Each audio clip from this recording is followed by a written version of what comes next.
देखिए बिल्कुल बिल्कुल अभी तक पेरेंट्स जो तमाम जो परिवार वाले हैं उनको मालूम ही नहीं चल पा रहा कि उनके बच्चे जिंदा हैं कि नहीं जिंदा, क्योंकि उनको कोई भी जानकारी नहीं दी जा रही है। जिस तरीके से आपने देखा कितना बड़ा यह हादसा हुआ बेबी केयर सेंटर में, यह हादसा हुआ, उसके बाद इनको जानकारी टीवी चैनलों से मालूम चलती है कि यह हादसा हुआ है उस बेबी सेंटर में जहां पे इनके बच्चे एडमिट थे। किसी के बच्चे 17 माह के थे तो किसी के बच्चे 7 दिन के थे, और तमाम जो परिवार वाले हैं वो लगातार यहाँ भटकते हुए नजर आ रहे। देखिए यहाँ पे कुछ महिलाएं हैं जो थक करके बैठ गई हैं और उनके मुंह से आवाज नहीं निकल रहा। हम कुछ जो पुरुष हैं उनसे भी बात करने की कोशिश करेंगे और जानने की कोशिश करेंगे कि उनके द्वारा जब अधिकारियों से उन्होंने बात की तो क्या क्या जानकारी उनके द्वारा दी गई। यहाँ पे देखिए परिवार वाले हैं वो यहाँ पे निराश होकर के बैठ गए हैं।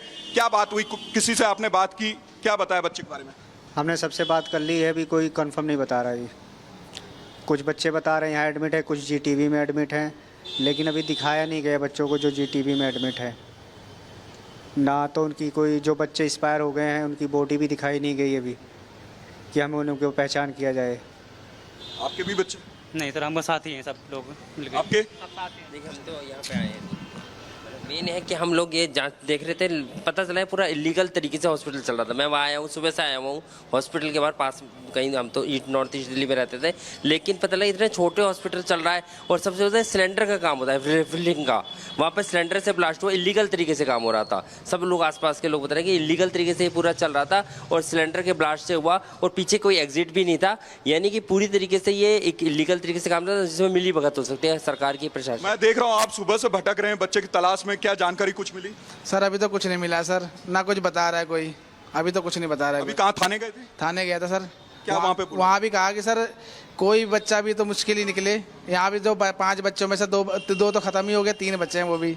अब उसमें देखो क्या होता है। अस्पताल प्रशासन से आपने संपर्क करने? नहीं सर, वो तो मिल ही नहीं रहे हैं।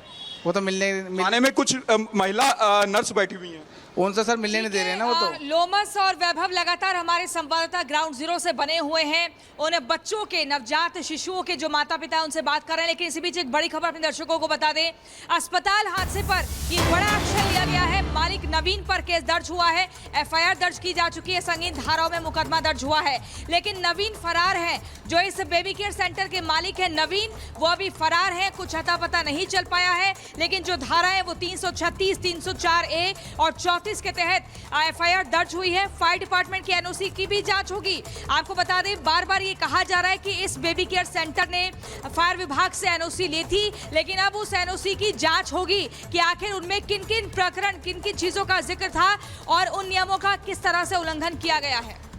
और वैभव उसी जगह पर मौजूद है जहां पर ये बेबी केयर सेंटर चल रहा था। बेबी केयर सेंटर के नाम पर बड़ी लापरवाही हो रही थी। वैभव, सबसे बड़ा सवाल होता है दिल्ली सरकार पर कि आखिर इस तरह के बेबी केयर सेंटर्स कैसे चल रहे थे, आखिर क्यों नहीं जब इनको एक तरह से सर्टिफिकेट दिया जाता है तब जांच की गई। हर साल इनका एनओसी रिन्यू होता होगा, उसकी क्यों नहीं जांच की गई? कई सवाल यहां खड़े हो रहे हैं।